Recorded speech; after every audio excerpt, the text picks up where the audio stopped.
4:18 local time. The Persian Gulf did not warn anyone. It simply ignited. 8 afterburners tore open the night sky east of the Strait of Hormuz, twin plumes of white fire punching through darkness as 8 Iranian Su-35 Flanker E fighters dropped below 500 feet and accelerated west. Their radar cross-sections flickered across multiple U.S. sensors almost simultaneously, not as anomalies, not as probes, but as a formation committed to attack. Inside the Combat Information Center aboard USS Abraham Lincoln, the radar picture shifted from routine maritime traffic to converging vectors in less than 3 seconds. Multiple fast movers, bearing 087, low altitude, high speed. The tone in the room did not rise, it hardened. The carrier strike group had been operating in international waters for 6 days, conducting scheduled flight operations and maritime security patrols. Civilian tankers moved along established lanes. AIS returns painted predictable arcs. The night watch cycle had settled into rhythm. At 4:18:42, that rhythm fractured. The Su-35s were not flying a show of force profile. They were in a staggered attack wedge, altitude disciplined, spacing deliberate. Their approach exploited radar horizon limits, hugging the sea surface to delay detection windows by precious seconds. This was not improvisation. It was preparation. Weeks earlier, U.S. intelligence had tracked increased Iranian reconnaissance patterns. Coastal radar sweeps had expanded. Electronic signature collection intensified. A Russian Il-20M reconnaissance aircraft had flown routine patrols in the northern Gulf, lingering just long enough to map emissions from the carrier group's Aegis escorts. Patterns had been studied, defensive rhythms timed, and now, at 62 nautical miles from the strike group, 8 Su-35s committed. At 4:19, secondary contacts erupted along the Iranian coastline. Surface search radar aboard USS Carney detected fast-moving clusters accelerating outward from concealed inlets. 20, then 24, then 30 small radar returns. Fast attack craft, swarm formation, speed climbing past 40 knots. Simultaneously, sonar operators aboard USS Porter registered a faint but unmistakable acoustic anomaly beneath the thermal layer, a diesel-electric signature inconsistent with commercial traffic. 3 axes: air, surface, subsurface. The worst-case scenario had materialized in real time. General quarters, all hands man your battle stations. Klaxons cut through passageways aboard the Lincoln. Sailors who had been monitoring routine watch rotations moved instantly toward hardened positions. On the flight deck, 2F/A, 18E Super Hornets, already airborne on combat air patrol, received new vectors before the alarm completed its second cycle. In the CIC, the tactical display filled with red symbology. The Su-35s split into 2 4-ship elements at 55 nautical miles. Their radar warning receivers were silent. They were maintaining emissions control, but their flight path told the story. They were closing to missile release range. At 4:20:11, Iranian fire control radars along the coast pulsed alive, short, measured, just enough to support targeting. That was the trigger. Vampire, vampire, vampire! The air warfare commander's voice cut clean across the net. The 2 Cap Super Hornets rolled nose on and lit afterburners, accelerating through Mach 1.1 as their AN/APG-79 AESA radars shifted from passive track to active engagement. Additional FA-18S were already being taxied into position below. Steam pressure built in the catapults, restraint bars locked. On USS Carney and USS Spruance, Aegis systems transitioned to full combat mode. AN/SPY-1D arrays tracked the inbound fighters and calculated intercept geometry in microseconds. Vertical launch system hatches unlocked in sequence. But the Iranian strike was already unfolding. At 4:21, the Su-35 formation reached 48 nautical miles. Their noses dipped slightly, speed stabilized. This was the window. 4 aircraft from the lead element climbed briefly to 1,200 feet, just enough to clear launch parameters. 12 Kh-31 supersonic anti-ship missiles separated in near-perfect synchronization. Rocket motors ignited instantly. The missiles dropped back to sea-skimming altitude and accelerated through Mach 3. The second four-ship element followed seconds later. Another volley. The Gulf surface exploded into streaks of white fire racing toward the American formation. 24 supersonic sea-skimming missiles. Less than 2 minutes to impact. On radar scopes, the sky became a compression of vectors and intercept solutions. Missile launch confirmed. Multiple inbound. Time to impact, 90 seconds. USS Porter fired first. 4 SM-6 interceptors erupted from her forward VLS cells in violent succession, climbing hard before angling downward toward the incoming KH-31s. USS Spruance followed with 6 SM-2s, overlapping engagement arcs to build a layered defensive wall. The Gulf Night ignited again. Above the carrier, 2 F-35 Sea Lightning II fighters cleared catapults 3 and 4 within 90 seconds of the initial launch. Their stealth profiles and sensor fusion systems immediately began integrating the entire battle space, air, surface, subsurface, into a coherent targeting matrix. But the Iranian pilots were not retreating. They were pressing. At 4:22, as the first wave of SM-6s closed on the inbound missiles, the surviving Su-35s rolled into shallow dive profiles. They were inside 40 nautical miles now, within range to fire again. And below them, 30 fast attack craft fanned outward in chaotic dispersal, their wakes cutting bright scars across black water as they raced to close the final 15 miles. This was no feint, it was saturation. In the CIC aboard the Abraham Lincoln, there was no shouting, only calculation. 24 sea skimmers inbound, 8 advanced fighters still airborne, 30 explosive-laden speedboats approaching at high speed, possible submarine contact beneath, and less than a minute before the first intercept. At 4:22:47, the first SM-6 detonated. A KH-31 disintegrated mid-flight. A second missile vanished seconds later, but 22 remained. The sky over the Persian Gulf was no longer dark. It was alive with converging weapons, and the USS Abraham Lincoln was directly in their path. 4:23 local time. The sky collapsed into geometry. 22 KH-31 anti-ship missiles screamed in at Mach 3, less than 40 feet above the waterline, their sea-skimming profiles compressing detection windows into seconds. On the tactical displays inside the Abraham Lincoln's Combat Information Center, the inbound tracks multiplied and merged, each icon representing a warhead, carrying enough kinetic energy to cripple a warship. Time to impact, 68 seconds. USS Spruance fired again. 4 more SM-2 interceptors cleared her forward VLS cells in rapid sequence, their rocket motors igniting in overlapping thunder. USS Carney followed with another ripple of SM-6s, prioritizing missiles projected to leak through the outer engagement ring. The defensive doctrine was layered: outer ring, long-range intercept; mid-ring, medium-range overlap; inner ring, terminal gun, and point defense systems. No panic, only sequencing. At 4:23:21, 3 KH-31s disintegrated almost simultaneously under SM-6 proximity detonations. Fragments scattered across the Gulf in flaming arcs. But Iranian missile programming had accounted for attrition. The surviving sea skimmers adjusted altitude slightly and shifted lateral spacing, forcing the Aegis algorithms to recompute intercept geometry in real time. Inside the Lincoln's Island superstructure, the tactical action officer tracked 2 separate vectors trending directly toward the carrier's starboard quadrant. Leak probable. That word mattered. It meant something was getting through. Above the chaos, the 2 F/A-18E Super Hornets on combat air patrol had merged with the Iranian Su-35 formation at 36 nautical miles. Radar locks solid. AIM-120DAM-RAAMS selected. Fox 3. The first missile left the rail at 4:23:34. The second followed less than 2 seconds later.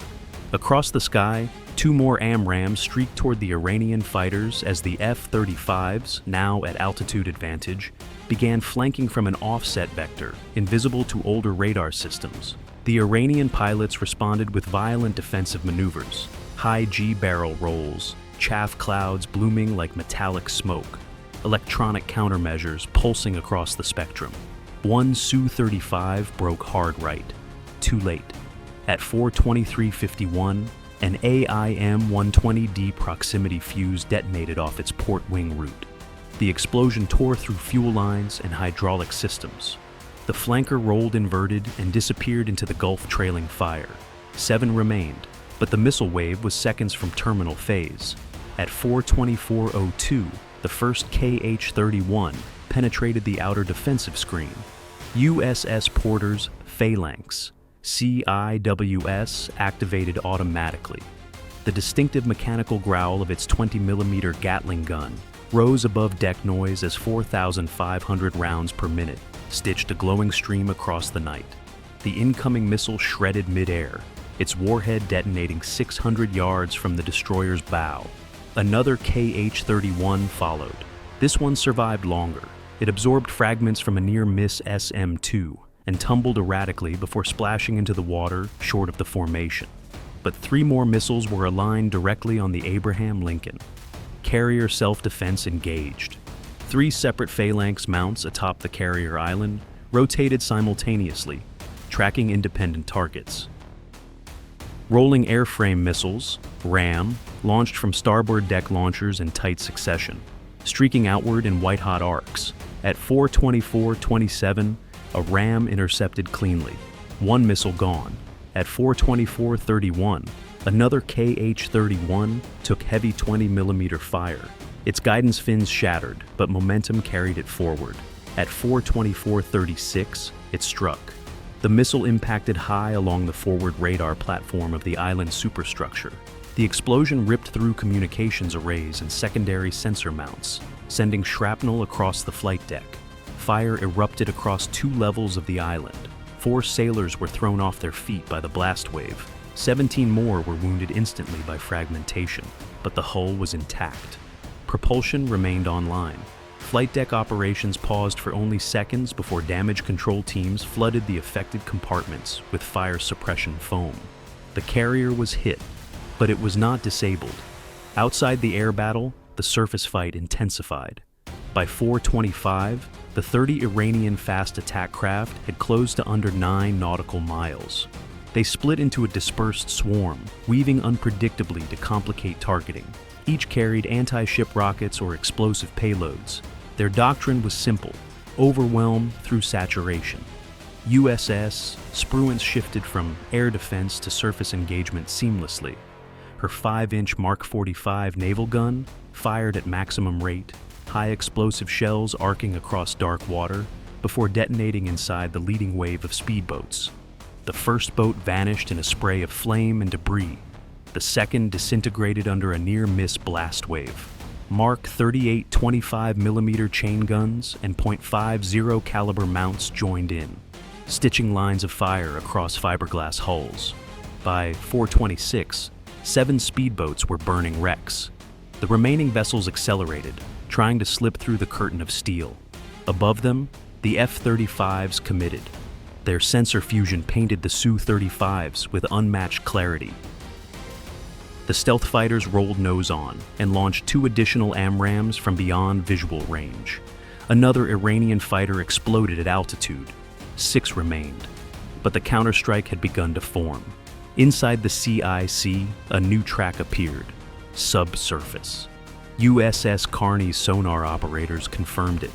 Submarine launch transient, bearing 215. A torpedo had entered the water. The engagement was no longer air and surface. It was fully 3-dimensional, and the 18-minute assault was only halfway through. 04:26:41 local time. The torpedo track stabilized. Inside USS Carney's Combat Information Center, acoustic analysts isolated the signature within seconds. Wake-homing profile, high-speed approach, consistent with a 53-65 class heavyweight torpedo. It had been launched from below thermal layers, likely by one of the Kilo-class submarines that Iranian naval planners had positioned days earlier. Bearing steady, range decreasing. The carrier group shifted again. Surface combatants widened formation by pre-briefed degrees. The Abraham Lincoln adjusted heading only marginally, not retreating, not accelerating wildly, but presenting a narrower profile relative to the torpedo's projected intercept path. The destroyers executed practiced anti-submarine warfare doctrine.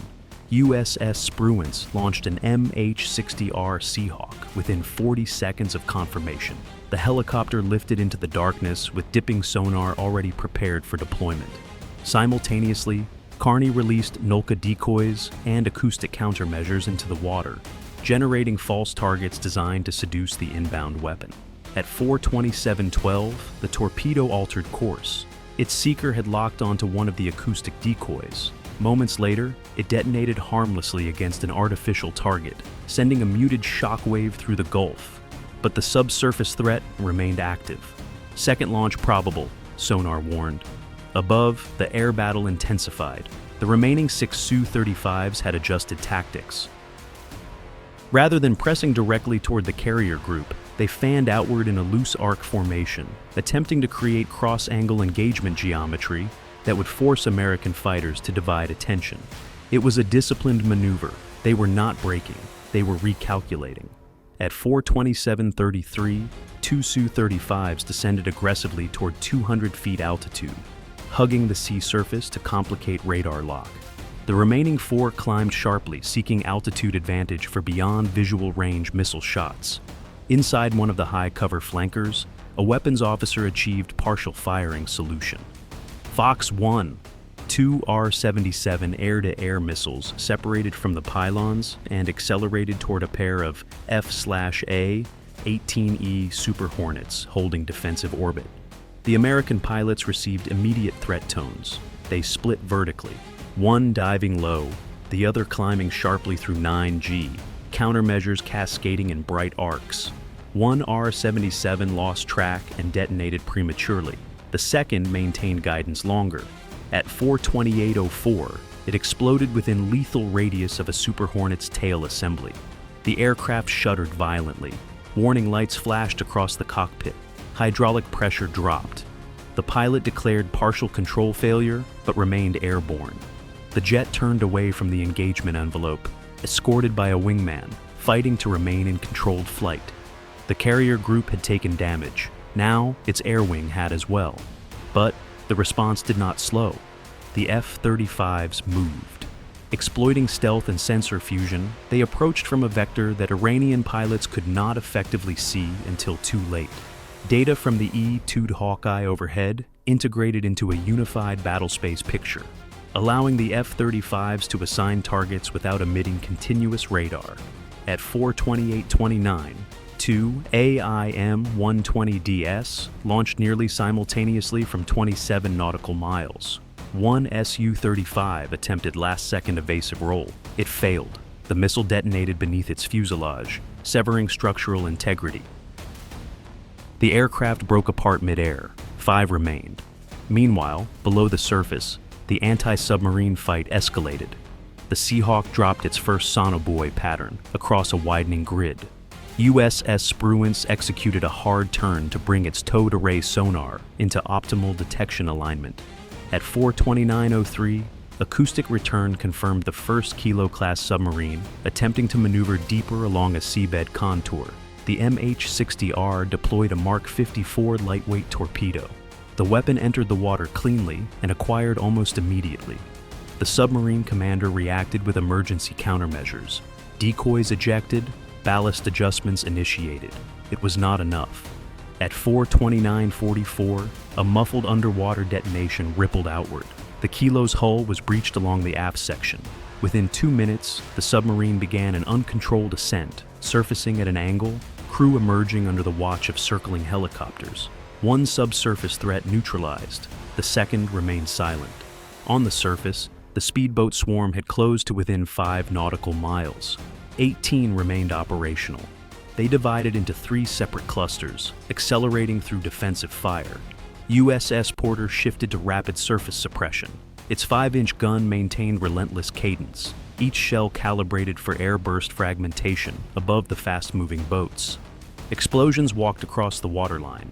Boats disintegrated under the concussive force, but several broke through into 3-mile range. At that distance, their rocket systems could reach. 4 speedboats launched unguided anti-ship rockets in near-simultaneous arcs. Most fell short. One struck the water 400 yards from Kearney's bow. Another detonated harmlessly against open sea. The third malfunctioned and spiraled off course. The fourth approached dangerously close to the Abraham Lincoln's port side before splashing down, detonating in a violent but non-penetrating blast. No hull breach. But proximity mattered. At 4:30:12, the surface battle entered terminal phase. Mark 38 cannons and heavy machine guns created an unbroken wall of fire. Fiberglass hulls shattered. Fuel tanks ignited. Burning wreckage scattered across 5 square miles. Within 90 seconds, 11 more speedboats were destroyed. The survivors turned, not in discipline, in retreat. Above, the remaining 5 Su-35s were losing initiative. Fuel states were dropping. Missile inventory nearly expended. At 4:30:49, another F-35 secured lock and fired. A 5th Iranian fighter exploded high above the Gulf. 4 remained, but they had lost offensive geometry. The carrier group had absorbed the strike. Now it was dictating tempo. Inside the Abraham Lincoln's Island, damage control teams extinguished secondary fires. Radar arrays were partially offline, but redundant systems compensated. Combat operations continued uninterrupted. At 4:31:15, a new order was transmitted from Fleet Command. Authorized counterstrike package. The defense phase was ending. The retaliation phase was beginning. And the Iranian squadron, once 8 strong and descending in precision, now faced a carrier strike group that had not broken, only recalibrated. 04:31:42 local time. The order propagated through encrypted circuits in less than 2 seconds. Inside the Abraham Lincoln's Combat Direction Center, the transition was procedural. No surge of emotion, no dramatic pause. Counterstrike authorized. Execute pre-briefed strike alpha.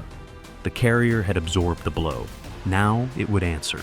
At 4:32, 2 F-35 Sea Lightning IIs broke from defensive orbit and accelerated eastward at high altitude, their sensor fusion systems already painting a composite picture of Iranian coastal radar emissions. Behind them, 4 Fa-18E Super Hornets reconfigured mid-air, shifting from air defense posture to strike configuration. This was not improvised retaliation. It had been planned as a contingency the moment the first Su-35 appeared on radar. The objective was not symbolic punishment, it was degradation. At 4:33:08, Iranian coastal radar arrays that had supported the Su-35 targeting network reactivated at higher emission strength, attempting to regain coherent tracking of the American formation. The air defense grid along the shoreline pulsed back to life. S-300 PMU, 2 systems, Bavar 373 batteries, and medium-range Tor-M, 1 units shifting into active scan. They expected a retreat. They received approach. The F-35s flew ahead of the main package, stealth profiles minimizing detection envelope. Their mission was not immediate strike. It was targeting refinement. Through distributed aperture systems and data links with the E-2D Hawkeye, they mapped active emitter locations down to meter-level precision. At 4:34, USS Porter and USS Kearney opened their vertical launch systems again. This time, the missiles did not arc toward aircraft. 12B GM-109. Tomahawk cruise missiles surged into the night, banking low over the Gulf before climbing toward pre-programmed inland coordinates. Their targets? 2 coastal radar nodes, 1 integrated fire control hub, and a known Iranian Revolutionary Guard Naval Command facility coordinating fast attack operations. The counterstrike had begun. At 4:35:22, the first Tomahawk struck a coastal radar installation near Bandar-e-Jask. The impact obliterated antenna arrays and severed power relays in a contained but decisive blast. 30 seconds later, A second impact disabled a fire control relay station, feeding data to S-300 batteries along the southern arc. Iranian air defense operators saw their picture fragment, not collapse, fragment. Above them, the F-35Cs moved deeper. At 4:36:11, one Lightning II released two AGM-88G advanced anti-radiation guided missiles. The weapons locked onto active radar emissions from a Bayvar 373 battery that had illuminated the incoming strike group. The Iranian operators attempted rapid shutdown. Too late. Both missiles adjusted mid-course and detonated directly above the radar vehicles, showering fragmentation downward. The battery's engagement capability vanished in under 3 seconds. Back over the Gulf, the final 4 Su-35s faced a narrowing choice. Fuel was critically low. Air defense coverage behind them was degrading. American fighters maintained altitude and spacing, refusing to overcommit. At 4:37:04, 2 Su-35s broke eastward at maximum afterburner, abandoning the battle space. The remaining 2 attempted one final missile solution from extreme range.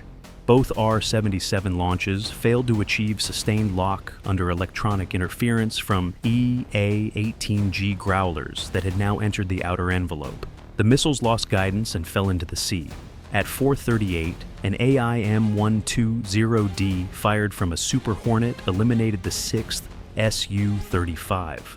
The 7th disengaged seconds later, descending to sea-skimming altitude and fleeing toward Iranian airspace. The air battle was over, but the surface picture still required closure. At 4:39, P-8A Poseidon aircraft extended sonobuoy patterns across the suspected route of the 2nd Kilo-class submarine. Acoustic triangulation narrowed its position to a shallow water corridor, attempting escape. A Mark 54 torpedo was deployed. At 4:40:33, the underwater detonation forced the 2nd submarine to surface abruptly. Ballast tanks compromised. American helicopters circled immediately. Within minutes, the crew emerged, hands visible. The three-dimensional assault had collapsed across all domains. By 4:42, the Persian Gulf was lit by scattered fires from destroyed speedboats and drifting debris. Smoke columns rose from 2 disabled coastal facilities. Radar emissions along the affected arc flickered inconsistently. The Abraham Lincoln Carrier strike group reformed into defensive geometry. Damage control reports were delivered in clipped language. Island superstructure, partially damaged, secondary radar offline. Flight deck, operational. Reactor and propulsion, nominal. Combat capability, sustained. 4 sailors confirmed killed. 17 wounded. 1 Super Hornet damaged but recoverable. No ships lost. At 4:45, the final Tomahawk struck the Iranian Naval Coordination Building, identified as the command nexus for the fast attack swarm. Communications from that sector ceased. The counterstrike window closed. U.S. aircraft began systematic withdrawal beyond primary missile envelopes. F-35s resumed outer patrol arcs. Super Hornets rotated refueling cycles. No pursuit followed. At 4:49, Iranian coastal batteries powered down sections of their radar network to prevent further anti-radiation targeting. Power down meant vulnerability. Silence meant survival. By 4:52, the engagement was tactically complete. 8 Su-35s had initiated the assault.